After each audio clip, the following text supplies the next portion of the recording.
على الدين كله وكفى بالله شهيدا أشهد أن لا إله إلا الله وحده لا شريك له وأشهد أن محمدا عبده ورسوله الذي لا نبي بعده أما بعد. Saudara dan saudariku rahimakumullah, Maha Suci Allah yang telah memberikan kita banyak nikmat, hingga pada malam hari ini kita pun masih bisa merasakannya. Salah satu nikmat yang sedang kita nikmati hari ini adalah kebersamaan kita di tempat ini untuk melanjutkan kajian Hasanah Hadis kita Bulughul Maram. InsyaAllah keberadaan kita menjadi salah satu bukti kecintaan kita kepada Allah dan Rasulnya, yang mudah-mudahan dengan itu Allah permudah urusan kita di akhirat nanti. Salawat dan salam senantiasa Allah curahkan untuk suri tauladan kita Nabiullah Muhammad Rasulullah sallallahu alaihi wasallam. Saudaraku yang dirahmati Allah, kita masuk ke pembahasan hadis nomor 571. Bismillahirrahmanirrahim.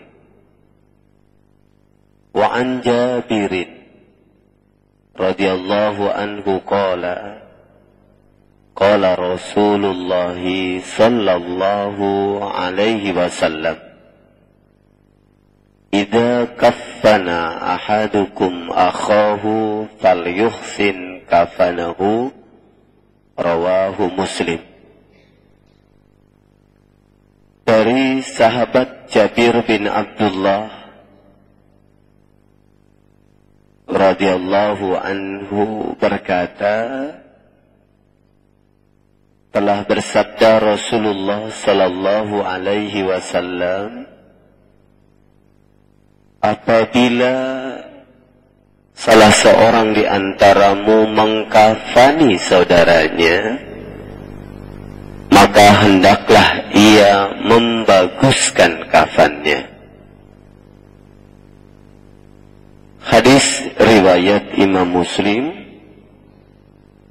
Hadis ini terdapat di dalam kitab Sahih Muslim nomor 1567, ada di juz yang kelima halaman 30, merupakan sebuah kesaksian. Jadi hadis yang terdapat dalam kitab Sahih Muslim ini awalnya merupakan kesaksian sahabat Jabir bin Abdullah, seorang sahabat yang dikenal dengan panggilan Abu Abdullah, hidup di Madinah, wafat tahun 78 Hijriah. Kesaksian beliau atas sebuah peristiwa adanya salah seorang sahabat Rasulullah sallallahu alaihi wasallam yang dimakamkan di malam hari. Pemakaman ini tanpa sepengetahuan Rasul, sehingga menimbulkan pertanyaan, kenapa orang ini dimakamkan terburu-buru di malam hari? Menurut kesaksian para sahabat, orang ini dikafani fi kafanin ghairi ta'ilin, dengan menggunakan kain kafan yang tidak menutup seluruh badannya, ghairi ta'ilin. Jadi sebagian dari anggota tubuhnya terlihat. Bisa jadi bagian dari kaki, begitu. Kenapa? Karena di dalam sejarah sahabat Rasulullah, ada juga sahabat Umair yang pernah meninggal dunia dengan kain kafan yang terbatas. Ya.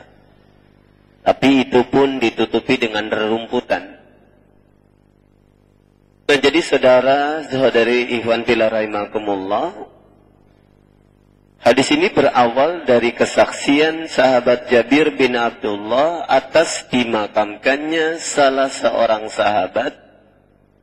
Wallahu a'lam bishawab, tidak disebutkan di dalam syarah, ya, yang dimakamkan malam hari terburu-buru karena khawatir diketahui sebagian kafannya ini tidak memadai. Nah, atas peristiwa ini lalu Rasulullah Sallallahu Alaihi Wasallam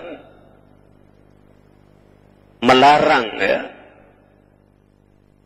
zajaran Nabi sallallahu alaihi wasallam ayyuqbarur rajulu bil-lail hatta yusalliya alaihi. Jadi ini kelengkapan hadis ini di dalam kitab Sahih Muslim nomor 1567 itu ada penjelasan asbabul wurudnya, ya. Jadi lalu Rasulullah melarang untuk memakamkan atau menguburkan seseorang jenazah di malam hari sehingga yusalliya alaihi, dia telah disalatkan. Illa, kecuali boleh dikuburkan malam hari, kecuali an yutarra insanun ila dzalik, jika didiamkannya jenazah itu menimbulkan mudarat bagi sebagian manusia. Wa qala an-nabiy sallallahu alaihi wasallam, lalu kemudian Rasulullah bersabda, "Idza kaffana ahadukum akhahu falyuhsin kafanahu." Atau dalam teks lain falyuhassin. Bukan yuhsin tapi falyuhassin, ya. Ini dalam teks Muslim asalnya adalah falyuhassin kafanahu, hendaklah dia membaguskan kafannya. Saudara ikhwan fillah rahimakumullah, ini kelengkapan hadis nomor 571 ditinjau berdasarkan teks asalnya yang terdapat di dalam kitab Sahih Muslim nomor 1567. Hadis ini juga di samping oleh Imam Muslim juga terdapat di dalam beberapa kitab hadis lainnya, seperti di dalam kitab Sunan Abi Dawud nomor 2737.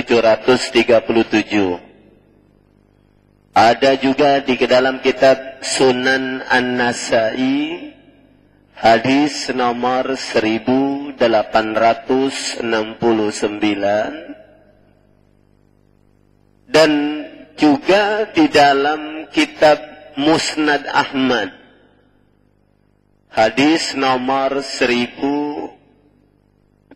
nomor 13.631 dan di nomor 13.999. Nah, pada hadis yang nomor 13.999 ini ada kalimat falyuhsin kafanahu idzas inistata'a. Ini ada tambahan teks inistata'a.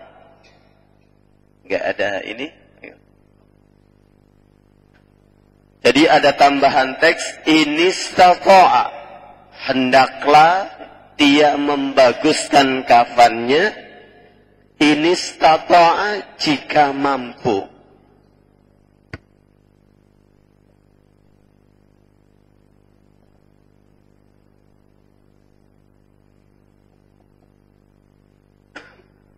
Ini terdapat di dalam kitab Musnad Ahmad hadis nomor 13.999.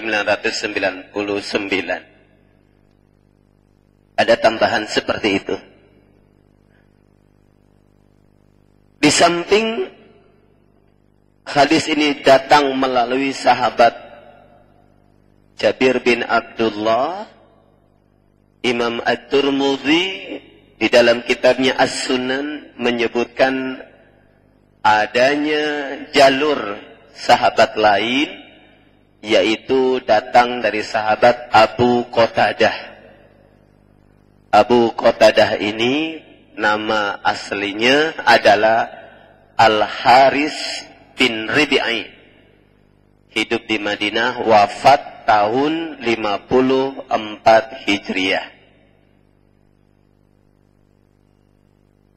Saudara dan saudari Iwan Billah rahimakumullah, inilah gambaran awal tentang hadis nomor 571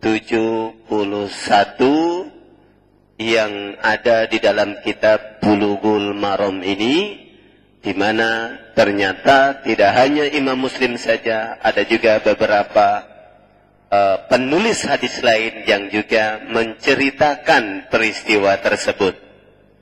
Nah, lalu apa makna yang terkandung di dalam hadis ini? Hadis ini, saudara dan saudari, yang pertama menjelaskan keharusan mengkafani jenazah dengan kafan yang terbaik, atau mengkafani dengan pengkafanan yang terbaik. Jadi pengkafanan. Nah, pengertian pengkafanan ini Imam Ismail As-San'ani di dalam kitab Subulus Salam juz yang ketiga halaman 55 sampai 86 menerangkan ada 3 kebaikan yang dimaksud baik pengkafanan. Yang pertama adalah baik dalam jenis kain kafannya. Yang terbaik kain kafan adalah kain kafan yang al-wasi'ul faiz. Kain yang lebar dan panjang. Kenapa? Karena asbabul wurud hadis ini kan berkaitan dengan orang yang dikafani tetapi kainnya ngantung, ya, nggak mencukupi. Di samping kainnya panjang dan lebar, juga sebaik-baiknya adalah yang bahannya juga bagus. Jadi baik jenisnya, ukurannya, ya begitu. Nah, kain yang bagus, kalau kita merujuk pada hadis nomor sebelumnya, 568 kitab Bulughul Maram, adalah kain suhuliyah min kursuf. Kain buatan negara Yaman yang berbahan katun, ya, atau kapas murni. Jadi itu kain yang terbaik, ya. Bahkan di dalam hadis berikutnya juga harus berwarna putih, ya, ini yang terbaik. Bukan berarti kalau ada warna selain putih kurang bagus, begitu, karena ternyata Rasulullah Sallallahu Alaihi Wasallam itu masa hidupnya lebih banyak menggunakan kain seperti kesaksian Ummahatul Mukminin Aisyah radhiyallahu anha ketika menyebutkan sujia bihibara, itu ketika Rasulullah jadi jenazah, beliau ditutupi dengan kain hibara yang terbuat itu warnanya warnanya tidak putih begitu. Bahkan kain hibara ini tidak disukai oleh sahabat Umar ibn Khattab karena salah satu bahan celupannya menggunakan air apa, saudara? Ya, air kecil, ya, bukan air besar. Nah, saudara-saudari Iwan Billah rahimakumullah, bahkan kalau kita membaca hadis nomor 570 kemarin juga, Rasulullah memberikan kain gamisnya, ya, kepada kepada orang tua dari sahabat Abdullah, ya, yaitu Abdullah bin Ubay. Maka namanya Abdullah bin Ubay. Nah, bapaknya Abdullah ini dikenal sebagai tokoh munafik. Ya.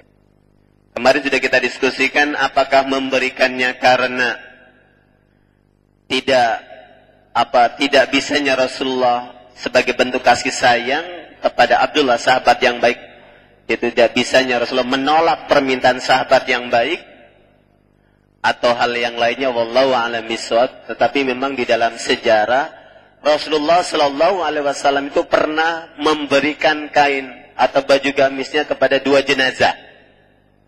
Jenazah yang pertama adalah ibunya Ali bin Abi Thalib, yang ibunya Ali, ya. Yang kedua adalah kepada Abdullah bin Ubay ini.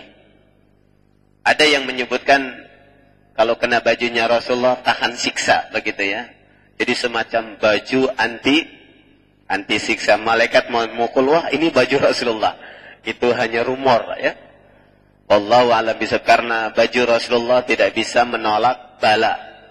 Kenapa? Karena di dalam riwayat yang lain Rasulullah sallallahu alaihi wasallam, ini dalam kitab Sahih Bukhari Muslim, pernah begitu selesai turun ayat wa andir ashiratakal aqrabin, berilah peringatan olehmu Muhammad kepada keluarga terdekatmu. Rasulullah salah satunya mendatangi putrinya, yaitu Fatimah binti Muhammad, dipegang tangannya, lalu beliau berkata, ya Fatimah, ankidhi nafsaki minallah. Wahai Fatimah, selamatkanlah dirimu dari amarahnya Allah, karena sesungguhnya aku bapakmu tidak bisa menolongmu jika Allah menghendaki lain tentang engkau, tentang keselamatanmu.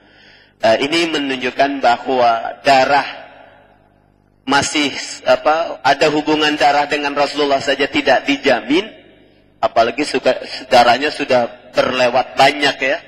Kayak kemarin Muharram ini kan 10 sebagian orang-orang Muslim, ya, kayak yang menganut ajaran Syiah itu bikin acara mukul-mukul badan, jadi membuat ritual seperti yang ada dalam peristiwa penyalibannya Yesus Kristus, begitu.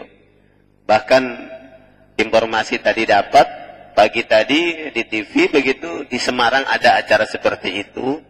Kalau di Afghanistan lagi bikin acara begitu, meletaklah bom, lebih dari 54 tewas, yang lainnya luka-luka. Nah, jadi saudara dan saudari, kalau darah Rasulullah saja tidak terjamin, ya, karena yang menjamin adalah iman, yang menjamin adalah nilai-nilai kebaikan, ya, maka apalagi cuman bajunya, begitu ya. Nah, ini saudara Iwan fillah rahimakumullah. Jadi yang dimaksud baik, ya, yang pertama adalah menjelaskan tentang jenis kain kafan yang berkaitan dengan ukuran, bahan bakunya. Bahan baku yang terbaik adalah bahan baku yang terbuat dari kapas murni, ya, atau kursuf, yang mungkin sekarang seperti kain katun, begitu. Dia bisa menyerap keringat, bukan kain yang sedikit panas, begitu. Karena kalau di masyarakat, kalau kita pegang kain sekarang kan kebanyakan kain mori itu banyak ada campurnya kayaknya, karena dia tidak terlalu lembut seperti kain katun, begitu. Nah, ini saudara dan saudari Iwan fillah rahimakumullah, ini penjelasan yang pertama tentang baik pengkafanan. Kemudian yang kedua adalah baik cara mengkafaninya.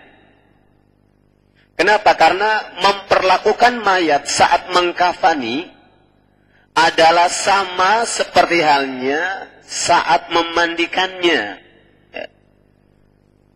Rasulullah Shallallahu Alaihi Wasallam dalam hadis riwayat Imam Ad-Dailami dari Ummu Salamah, ini sebagaimana yang dikutip dari kitab Subulus Salam, begitu.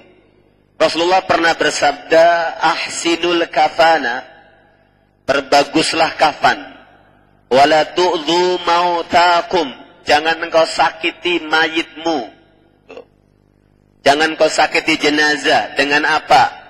Bi'awilin, awilin itu dengan ratapan, saat mengkafani sambil menangis misalkan, sambil ada sebagian orang meraung-raung, begitu.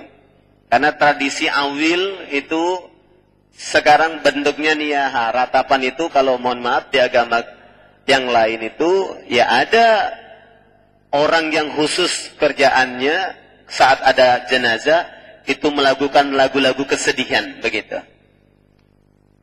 Jadi biawilin dengan ratapan. Yang kedua wala bitazkiyatin, jangan kau menyakiti saat membersihkannya. Jangan kau sakiti jenazahmu dengan ratapan, jangan kau sakiti jenazahmu dengan saat pembersihan, termasuk saat pengkafanan. Wala bitakhiri wasiyatin, jangan pula engkau sakiti jenazah dengan melambat-lambatkan wasiatnya. Tentu wasiat yang baik saudara ya. Kalau wasiat yang salah tidak, ya, justru menyelamatkan.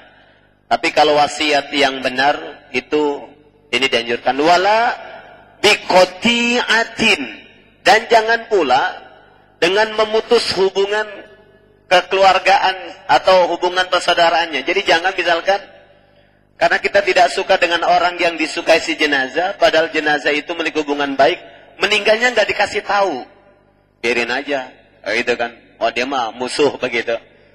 Kemudian kata Rasulullah, ajilu biqada'i dainihi, segerakanlah kalian menunaikan, membayarkan hutangnya. Jadi kalau sudah mampu ada cepat dibayarkan begitu. Jangan ditunda-tunda. Ya kecuali memang kemarin sudah kita bisa bahas, kecuali memang belum ada, itu lain hal saudara ya. Bahwa hutang itu bisa menyakiti ya. Ini saya teringat begitu dengan cerita orang tua sendiri begitu. Saya dikabari bapak saya, katanya waktu 2 hari setelah saya pulang ke kampung begitu saudara, kebetulan ada rezeki saya membayarkan uang untuk orang tua, bapak saya didatengin, dalam mimpi itu ketemu ibu begitu. Kata ibu bilang sama bapak, sekarang di sana sudah enak, cuman sayang jalannya masih banyak pohon yang gerimpet gitu kalau orang Jawa bilang. Gerimpet itu ngalangin. Bayang-bayang itu ternyata arah daerah-daerah yang dimana ibu masih punya hubungan hutang begitu. Saya mendengarkan begitu sampai saya berdoa, ya Allah mudah-mudahan disegerakan begitu. Jadi memang ternyata hutang itu memberikan pengaruh saudara ya. Ini cerita ini pribadi tapi bukan sebagai pembenar. Tapi kalau kita membaca sejarah-sejarah kayak istri-istri Rasulullah begitu, orang-orang saleh dahulu, mimpi itu bisa menjadi sebuah isyarat ada tidaknya kebaikan begitu. Kemudian wa'adilu anjironisu, berbuat adillah kalian dengan terhadap tetangga yang jahat. Ya begitu. Wa'amiku idza hafartum, dan dalamkanlah jika engkau menggali kuburannya. Jadi kuburan itu tidak boleh terlalu dari tanah begitu. Yang paling bagus itu agak dalam. Biasanya itu hampir 2 meter biasanya kalau untuk ukuran kita saudara ya. Tapi untuk daerah-daerah tertentu, karena ada juga daerah-daerah tertentu baru ditanam ada airnya, itu memang agak susah biasanya. Kemudian wawasi'u, bikinlah kuburan jangan yang terlalu sempit begitu. Kenapa? Karena kalau sempit nyimpennya susah begitu. Kan nanti kalau nyimpennya susah bisa megangnya juga susah, nanti bisa menyakiti si jenazah. Nah saudara-saudari, ini nasihat Rasulullah yang disampaikan menurut Imam Ad-Dailami dari Ummahatul Mukminin Ummu Salamah, dan ini terdapat di dalam salah satu penjelasan kitab Subulus Salam, yaitu tadi juz yang ketiga atau jilid yang ketiga halaman 85 sampai 86 ya. Ini ada keterangan seperti itu. Nah, dalam 2 hal ini saudara, baik cara mengkafani termasuk juga tadi kain kafan yang bagus, ini memang menjadi nasihat buat kita. Cuman memang ada satu hadis yang lemah yang kemudian beredar di masyarakat ya. Itu hadis ini juga datang dari Ad-Dailami. Jadi ada hadis begini saudara, ahsinu kafana mautakum, perbaguslah kafan mayitmu, fa innahum yatabahawna wa yatazawaruna biha fi kuburihim. Perbaguslah kain kafan mayitmu karena sesungguhnya para mayat itu membanggakan kafan-kafan mereka saat mereka saling berziarah di antara mereka. Ini hadis ini menurut komentar Imam Syekh Albani di dalam kitabnya Ahkamul Janaiz, ini hadis lemah, hadis palsu. Karena bagaimana mungkin ada mayat jalan-jalan, saudara ya? Tapi bisa jadi karena adanya hadis ini, banyak pesan misalkan saya kuburkan dengan dengan keluarga. Kalau raja-raja kan bikin pemakaman keluarga. Bisa jadi itu asumsi awalnya. Karena kalau dikubur dalam satu tempat, nanti kalau sudah dalam kubur mereka saling berziarah begitu. Dan itulah sebabnya juga, makanya ya di sebagian agama memang begitu. Kalau agama Konghucu misalkan, agama-agama yang Buddha dan lain sebagainya, itu masih ada keyakinan proses kalau orang sudah meninggal dunia itu kan mengalami proses, apalagi ya, kalau di Buddha tidak salah, kalau tidak salah disebut dengan samsara. Jadi ada proses bagaimana dia pembersihan, dan pembersihan itu melalui proses yaitu perubahan wujud. Dalam hal ini disebut reinkarnasi, ada yang jadi macam-macam begitu. Sehingga banyak orang-orang yang menganut kepercayaan seperti itu, dia menyayangi binatangnya karena dianggapnya binatang ini reinkarnasi dari anaknya atau keluarganya dan lain sebagainya. Nah, di dalam Islam kalau orang sudah meninggal dunia, maka kafarahnya ada dua kemungkinan. Pertama, yaitu kafarah melalui azab kubur. Ya. Sebab apa? Sebab Rasulullah SAW ketika membaiat para sahabat, itu jangan berzina, jangan menyekutukan Allah. Maka kata Rasulullah, fa'in asoba, jika dia melakukan kesalahan tersebut, lalu dia dihukum fa'ukiba, lalu di dunia dihukum karena kesalahan, kemaksiatannya itu, maka kafaratun laha. Siksaan atau hukuman yang diterima baginya adalah kafarat. Tetapi kalau dia melakukan kemaksiatan karena hukum tidak berlaku, lalu Allah juga menutupi dalam pengertian, hanya dia yang tahu, tidak menceritakan aibnya, ya kecuali yang menceritakan aibnya. Maka kata Rasulullah SAW, ada dua kemungkinan. Fa in syaa, jika Allah menghendaki ditutupnya aibnya dari pandangan manusia itu merupakan isyarat diampunkannya, dalam pengertian tidak diazab ya, di alam kubur misalkan, atau nanti di padang di proses setelah padang mahsyar. Wa insya, dan jika Allah menghendaki maka dia juga ukiba, diampuni atau mungkin disiksa begitu. Jadi dengan demikian saudara dan saudari Yuhan fillah rahimakumullah, keberuntungan bagi orang yang menjalani hukuman dan itu benar menurut syariat itu adalah kafarat. Berarti dia di akhirat sudah mendapat poin ya, untuk diringankan. Tetapi kalau belum, ya na'udzubillah min dzalik, nanti dikembalikan kepada kasih sayang Allah. Kalau dia bangga melakukan kemaksiatannya, nggak ketahuan ini, biasanya kan kecenderungannya kalau nggak ketahuan pengen apa? Pengen ngulang begitu ya, diulangin lagi. Nah itu yang begitu sih nantangin ya, atau ngeremehin Allah Subhanahu wa taala. Nah saudara dan saudari wa fillah, jadi ini ada hadis palsu menurut Imam Albani dalam kitab Ahkamul Janaiz yang berkembang di masyarakat, yaitu tentang keharusan mengkafani dengan sebaik-baik kafan karena mereka akan saling membanggakan. Padahal kan kalau sudah di alam kubur nggak sempat lagi membanggakan apa yang perlu dibanggakan, karena kain kafan semahal-mahalnya kain kafan tentu berbeda dengan mahalnya kain-kain yang lain begitu saudara ya. Kemudian yang ketiga, nah yang dimaksud membaguskan pengkafanannya adalah dengan memberikan orang yang amanah dan wara yang mengkafaninya. Ini saudara dan Iwan fillah rahimakumullah masih berkaitan dengan masalah ini ya, memandikan juga mengkafan ini dalam satu paket, diterangkan di dalam kitab Musnad Ahmad ya.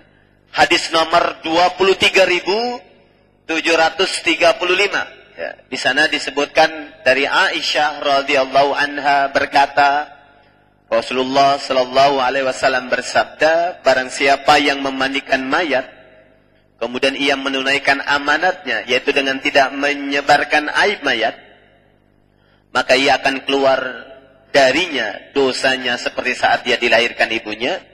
Dan hendaknya seorang mayit dimandikan atau diurusi termasuk kapan oleh orang yang lebih dekat kekerabatannya, dengannya jika dia tahu, namun jika dia tidak tahu, maksudnya kerabatnya tidak tahu tentang kematiannya, maka suruhlah orang lain yang menurut kalian memiliki sifat kehati-hatian, kewaraan dan amanat.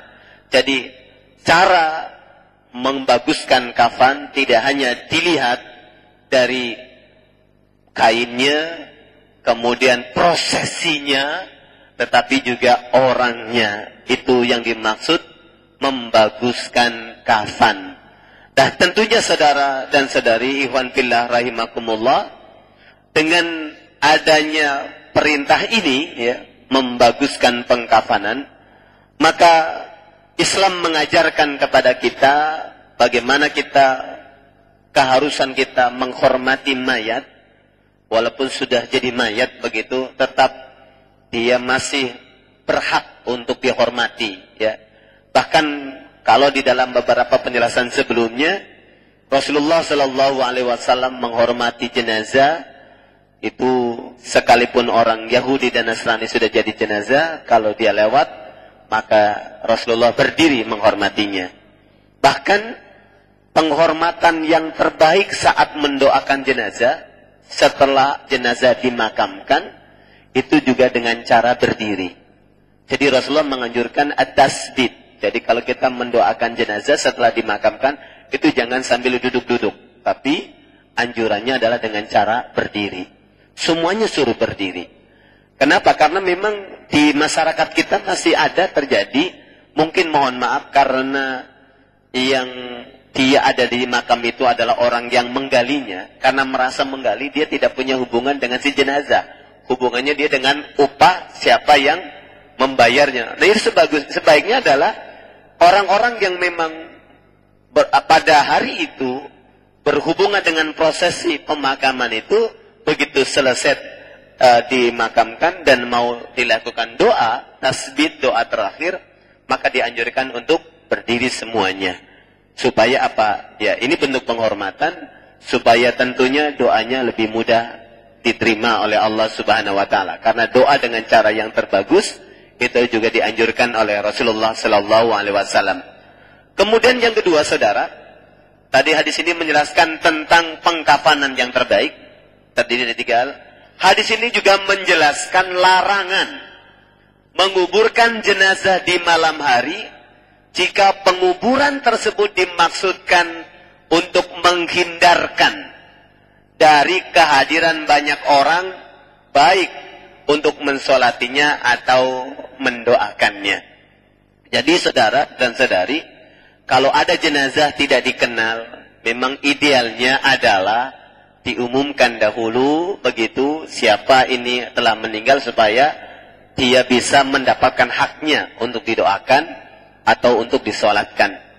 Nah, Rasulullah Shallallahu Alaihi Wasallam melarang jenazah dimakamkan di malam hari jika dimaksudkan adalah untuk untuk menghindarkan datangnya banyak orang untuk mendoakan, untuk mensolatkannya. Tetapi kalau misalkan tidak ada ilat yang menjadikan terlarangnya, maka dibolehkan, karena sahabat Abu Bakar radhiyallahu anhu juga dimakamkan di malam hari.